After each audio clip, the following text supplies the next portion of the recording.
Hey everybody, it is January 1st. Oh, I gotta fix my hair. All right, so we are here. It is January 1st of 2023, if you can believe it. And I am, just sort of getting all my ducks in a row for the new year. And I had a week off because of Christmas, so I really love and appreciate some downtime.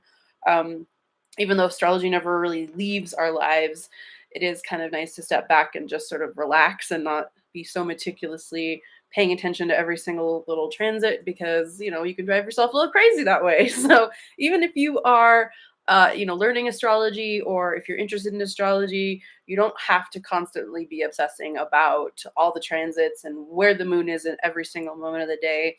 If you want to, great. If you're going to be very meticulous and very um, just Saturnian about it, or mercurial about it, you can definitely be tracking the transits all the time. So, but it's nice to have a little bit of a break because we're really going to start kicking into some really intense times.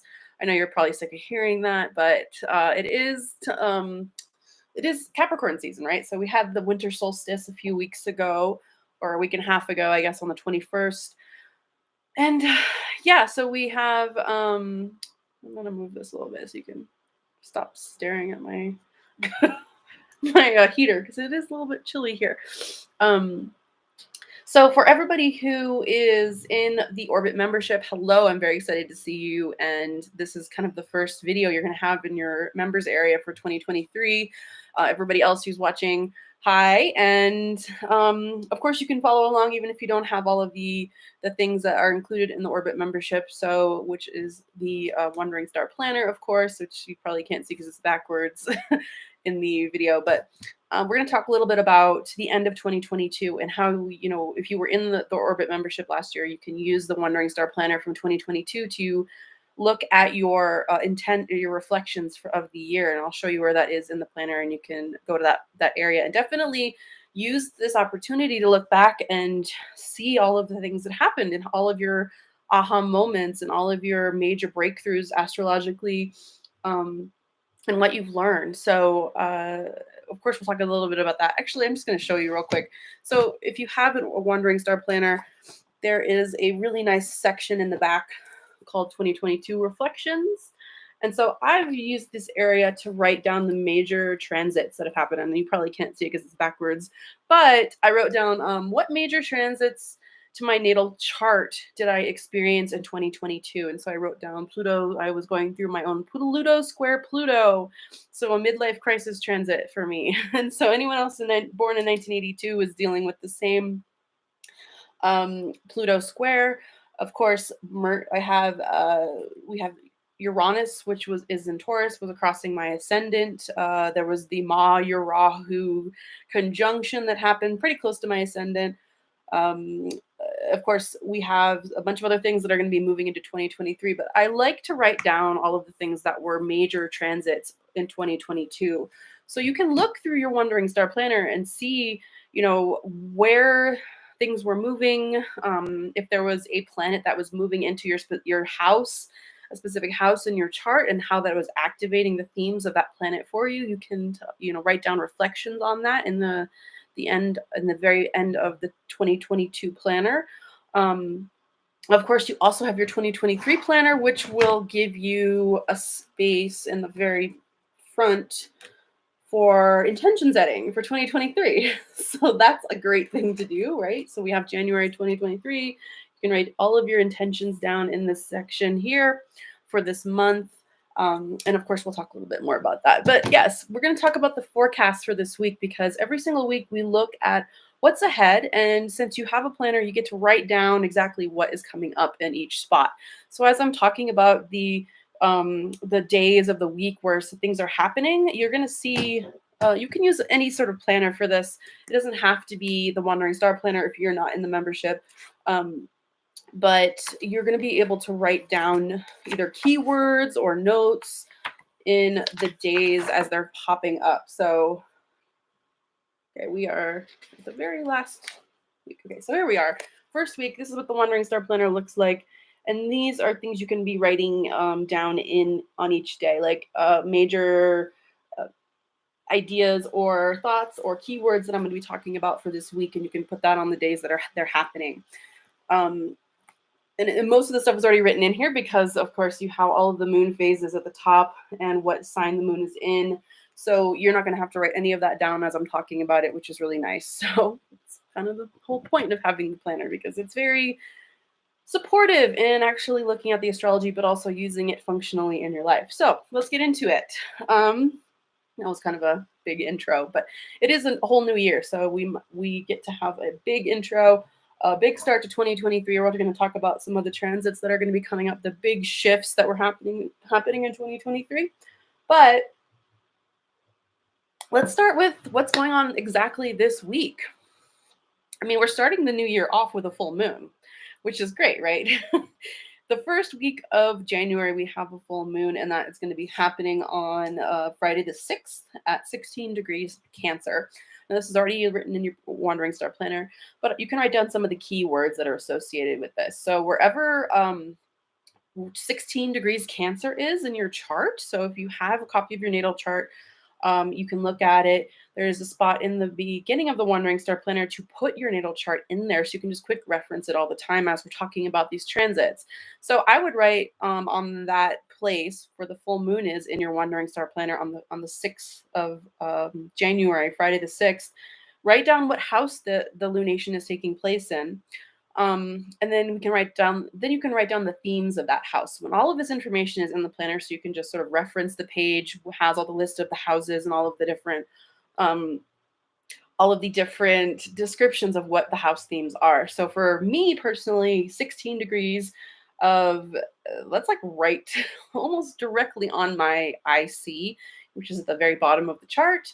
It's like the most private place. It's like your roots, your family, your home, your ancestry, all of that good stuff is happening, and it's getting highlighted. So the keyword for the full moon is highlight or spotlight or illuminated, right? Like it comes into full bloom or to into fruition, or it comes out on center stage where the spotlight is shining directly on that. So whatever was working or growing or building sort of maybe in the background, or hasn't completely come into full form yet. If you think about a potter sitting at a potter's wheel and sculpting clay, or someone sculpting rock or stone or anything like that, you could sort of see the form building as you get closer and closer to it being, and you can't really tell what it is until it's finally complete. So that full moon phase is like, oh, that's what the past 2 weeks of that, all of that work and all of that building has come into um, realization and its final form. So for Cancer, the Cancer full moon is really about family. It's about intimacy. It's about safety. It's about what makes us feel cared for. And cancers, if you have friends in your family who have Cancer suns or Cancer risings or even Cancer moons, they are very keenly aware of what makes another person feel safe and comforted, and they have that sort of instinctual nature to try to provide that and to be a safe space for somebody. So of course we all need to have that sense of security as like a basic, even if you don't know anything about psychology, or basic foundation of everything else in our life. We can't feel, think, plan, do, act if we don't feel safe. Or we can do those things, but we can't do them fully functionally in the way that we need to be less anxiety, no stress, all of those things. We need to have that feeling of safety, and Cancer is that energy that will provide that.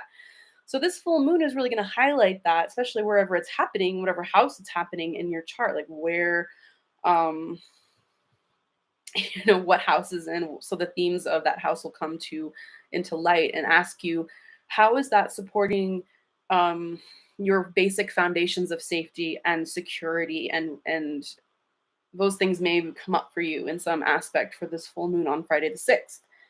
So of course there's other things going on. Whenever there's a full moon, that means that the moon is in the opposite sign of whatever sign the sun is in. And since we're in Capricorn season, the sun is in Capricorn. And this week is going to be very um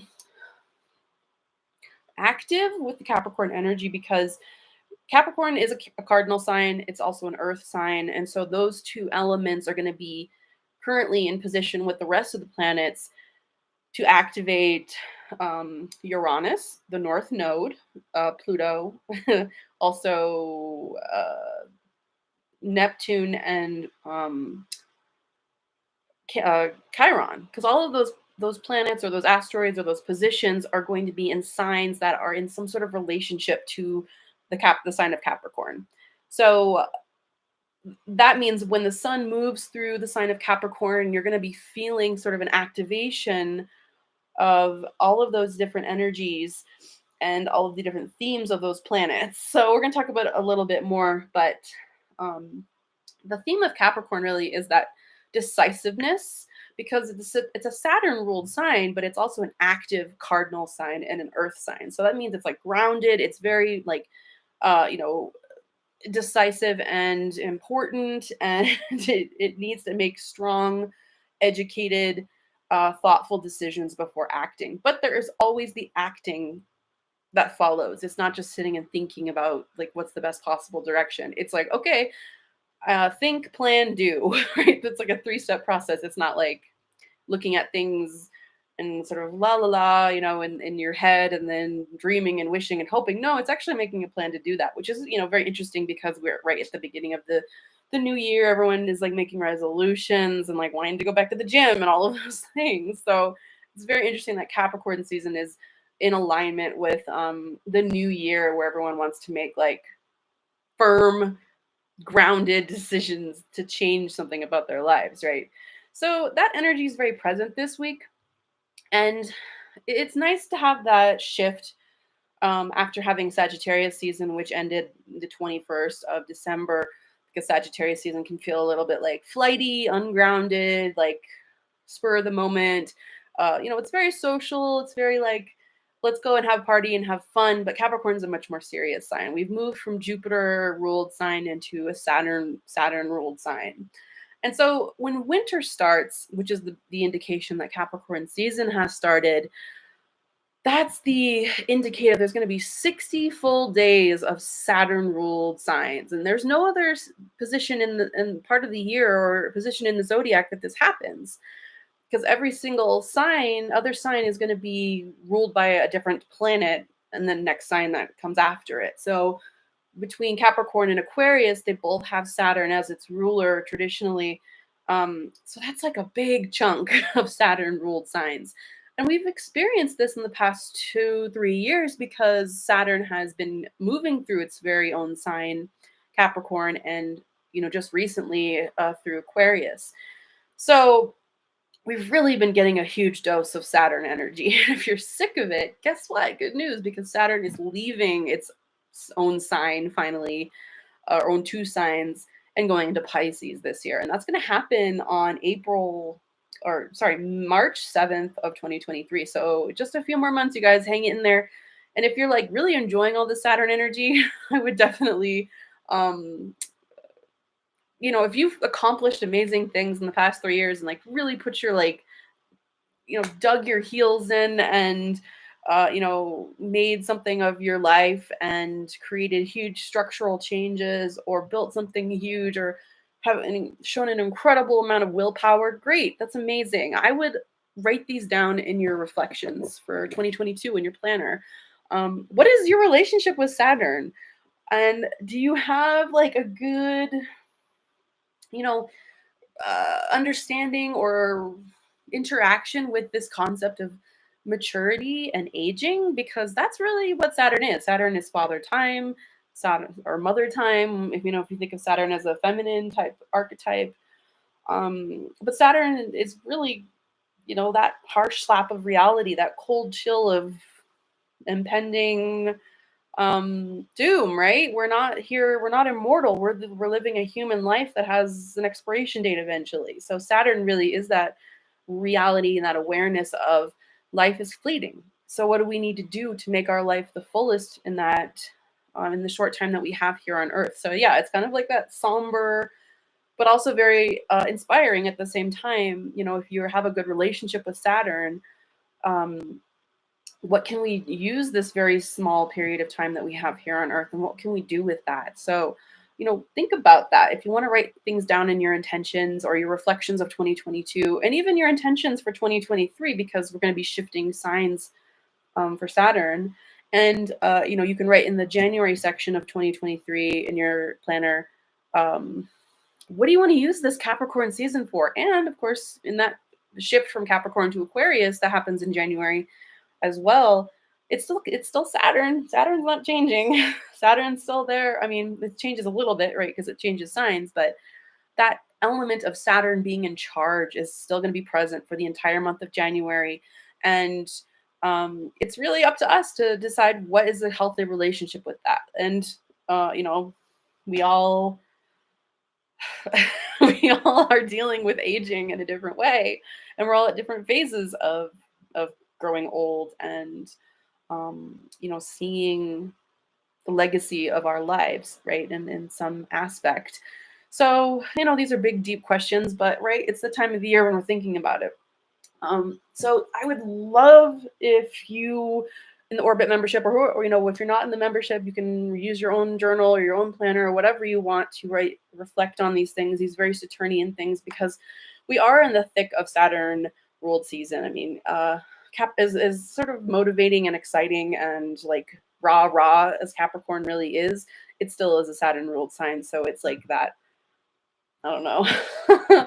That wise old rah rah, like let's go for it, but let's do this intelligently with the wisdom and the maturity that we have grown and gained. I mean, how have you grown in 2022? Do you feel older? Do you feel 10 years older like I do? Um, you know, just everything since 2020 has felt like 5 years is 1 year, or you felt like you've aged 5 years every year. At least that's how I felt. But anyway, so yes, look into your planner, start reflecting on 2022, set your intentions for 2023, at least for January of 2023. And as we approach this full moon, think about safety, security, um, like what does it mean? What do you need in your life that will make you feel safe to be vulnerable? Because that really is the heart of what Cancer and this dynamic between Cancer and Capricorn really is. I mean, Capricorn is such a go-getter and such a power through the harshness of life, power through the hard times, the fear, the anxiety, the pain, all of the things that life throws at us. Cancer or Capricorn is that goat that if you think of the ramming of the goat horns and the pushing, the pursuing of the climbing of the mountain, which is the mountain goat sort of archetype. I mean, that's very Capricorn, right? But Cancer needs to acknowledge on the other side of that, we can't just plow through everything. We need to have some sort of safe haven inside of ourselves that we can be vulnerable in.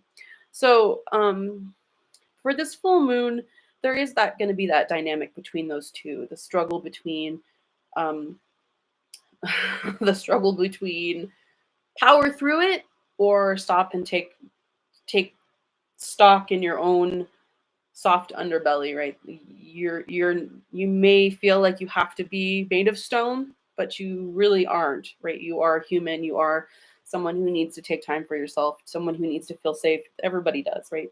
It's literally our first need as a baby is to feel safe and secure. So yeah, that's kind of the energy of this week. So if you want to write some of that down on the 6th, so on the Friday section of that week, you can. Or if you want to just leave it blank until you actually get to the full moon and then sit with how you're feeling that day and write down what your mood is like, what you're feeling, what's come up for you. If you have something that like really is being spotlighted, this is spotlight or spotlit. Something that's coming up in that's just coming up really obviously to you that you feel like it needs your attention, write that down on that date. So let me sort of go through the rest of the days. We are actually having another Mercury Cazimi this week, and for those of you in the membership, go into the membership area and look at the Cazimi exercise that I have provided for you. So you can do that on the 7th. And if you want to write a note in your planner to go check it out to make sure that you do that, it's going to be happening. I wrote down all the times for each time zone in the United States. So you can check and see when it's going to be happening for you, and then you can do the exercise. If you're not in the membership, you can Google Kazemi and follow your own um, instructions. So let's see, full moon Friday, Kazemi on Saturday. We're having a lot of interesting stuff going on. Um, we still are in this Mars retrograde, and it's almost over. Mars and Gemini, not almost over, which is crazy because it's just been so long that we've had Mars and Gemini.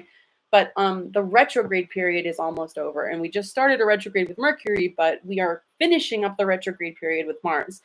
And so, if anyone, especially if you have Gemini placements, you have Gemini people in your life, you may have noticed a lot of struggle happening with them, or a lot of I don't know, intensification. I mean, Mars really sort of exacerbates or inflames. So if you think of Mars as being like in a medical affliction, it's like inflammation of something like, joints swelling up or a burn or something like on your body and something that's irritating in some aspects. So Mars always wants to like light the fire under something and get things going, even if it feels uncomfortable or it feels a little like, I'm not ready for this, or wow, I should have thought about that. Maybe I made it too much of a rash decision. So if things feel like really urgent, that's the Mars and Gemini. So wherever Gemini is in your chart, check that house and see if some things have been coming up for the past, let's see, I guess, 3 months, almost 2 months that Mars has been in Gemini. Um, how has that been an experience for you? So this is some more stuff you can write down in your 2022 reflections. Um, yeah, how have you experienced Mars and Gemini, and are the Geminis in your life doing okay? How have you felt motivated? Where's urgency happening for you? Have you felt like you have to go out and do something even if you don't feel ready for it, or have a reason to feel like why am I feeling urgent in this area? So just you can sit there, you can journal on it, um, and that can be really helpful. So use your planner, and that is going to be present until next week, until finally the retrograde ends. So this is really the time to like be reflective about it. This is an opportunity to go back and think about, um, wow, maybe there's some decisions that I need to rethink if I made it hastily. So those, especially since Mars is, Gemini is a communication sign. So if you've said something that you regret, now's the time to go back and apologize. Now's the time to like make amends for that. Or, just think about, sometimes things come up for you during a Mars and Gemini retrograde where you like rehash over things that made you mad. Sort of like, man, I can't believe they said that to me. Even if they said it to you like 20 years ago.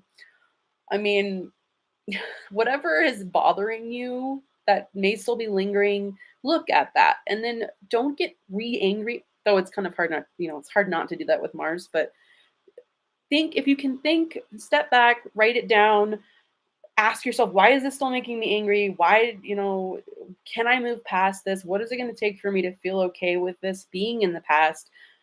Those are questions you can ask yourself for the Mars retrograde, which, I feel like we could do like a whole thing on, maybe we will.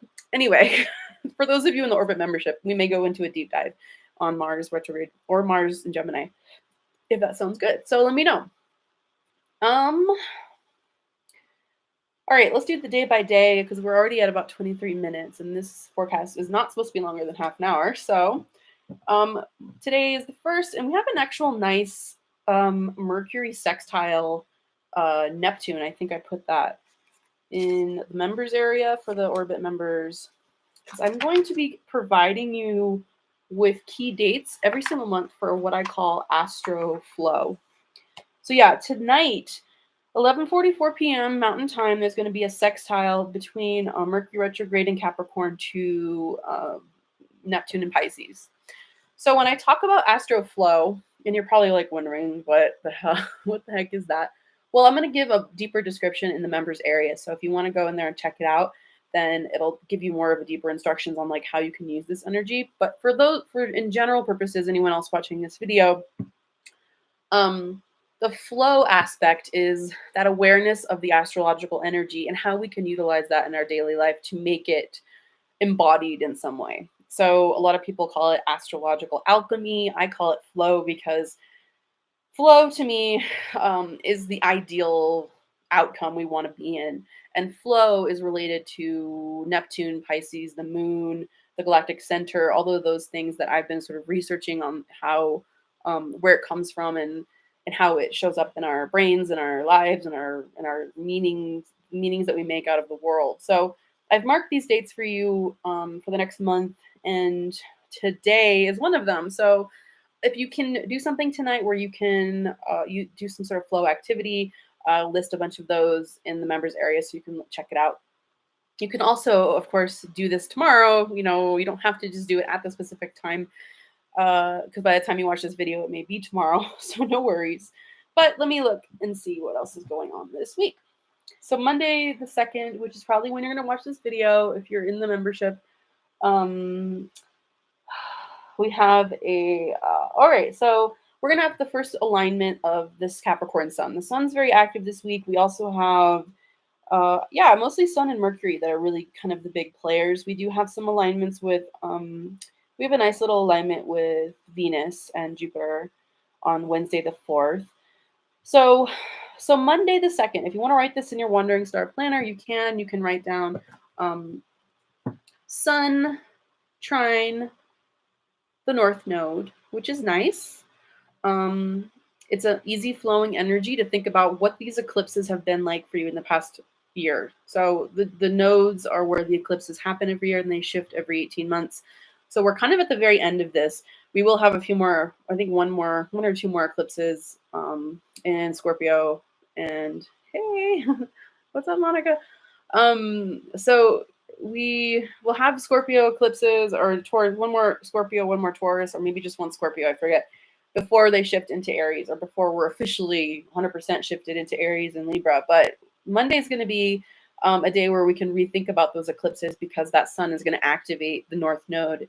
And it's also going to be making a square to Chiron in Aries. So it's going to be an interesting day, an opportunity for healing, an opportunity to think about what activities, what events have the eclipses brought for you, and where have you had to shift, and where have you had to change your opinion, your ideas. I mean, it could be something physical for you as well, because it is a Chiron activation. So, this could be an actual physical thing that happened to you. I don't want to say you were wounded or something, but it could be something that could be an opportunity for healing on Monday the 2nd.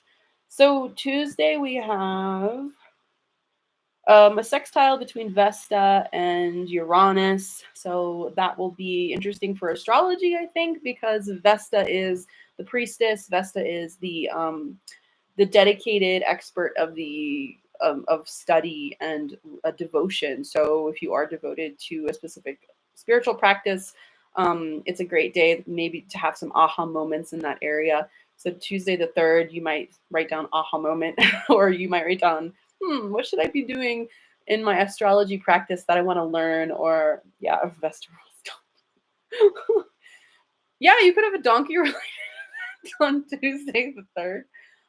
Wednesday the 4th, we have the nice little alignment with we have Venus sextiling Jupiter. So that'll be nice, right? It's a nice little opportunity for gifts, an opportunity for love, beauty, relaxation, whatever makes you feel good. Go for it. Let Wednesday the 4th be your self-care day. Give yourself like a special treat that day. Give yourself a nice little hump day treat, right? Thursday the 5th, we have the moon going into Cancer.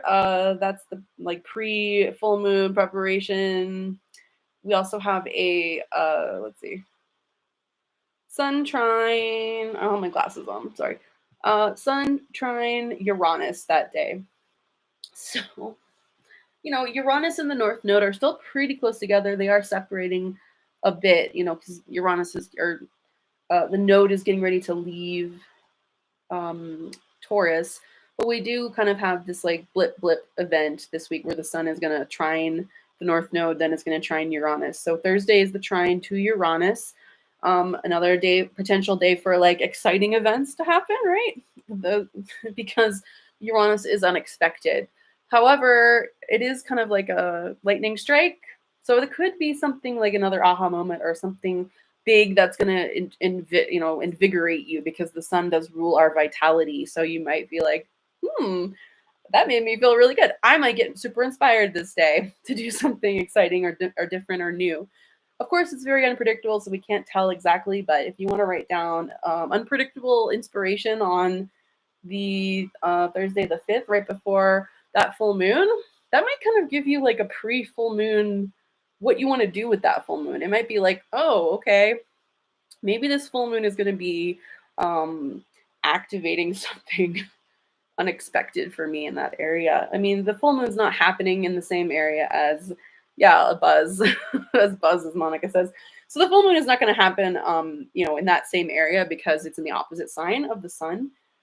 But it is going to be maybe an interesting build up to that full moon. Something exciting may happen on the 5th, right before the full moon on the 6th. So Friday the 6th, the full moon happens at 4:07 p.m. Mountain Time at 16 degrees Cancer.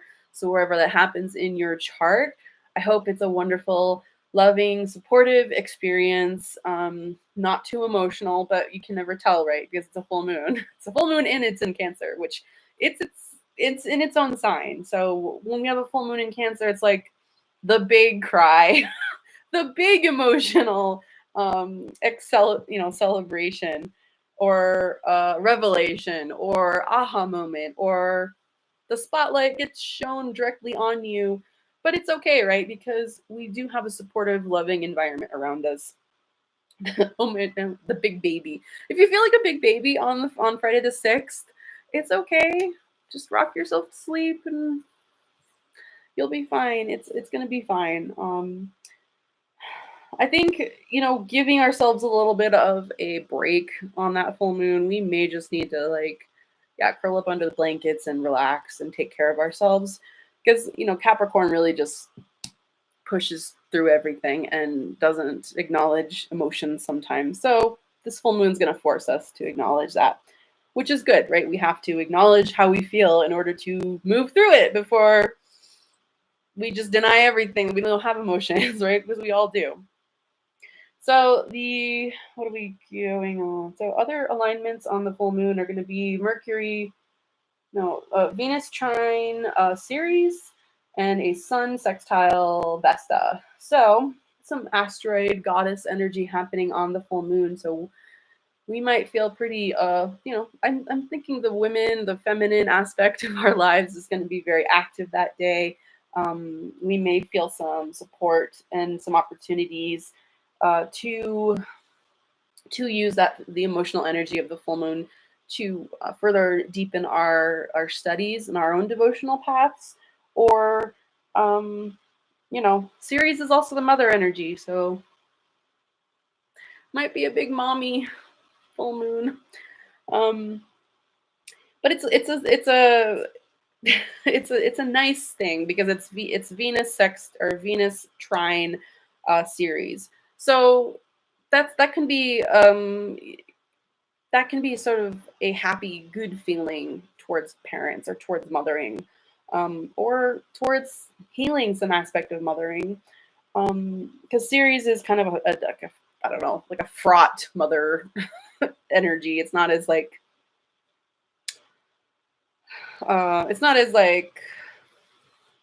sort of all encompassing mother the way the moon is, or the way that Cancer energy is. It's much more psychological, right? If you think about the archetype of Ceres and Persephone and that story and everything. But you can go Google Greek mythology if you want to look that up.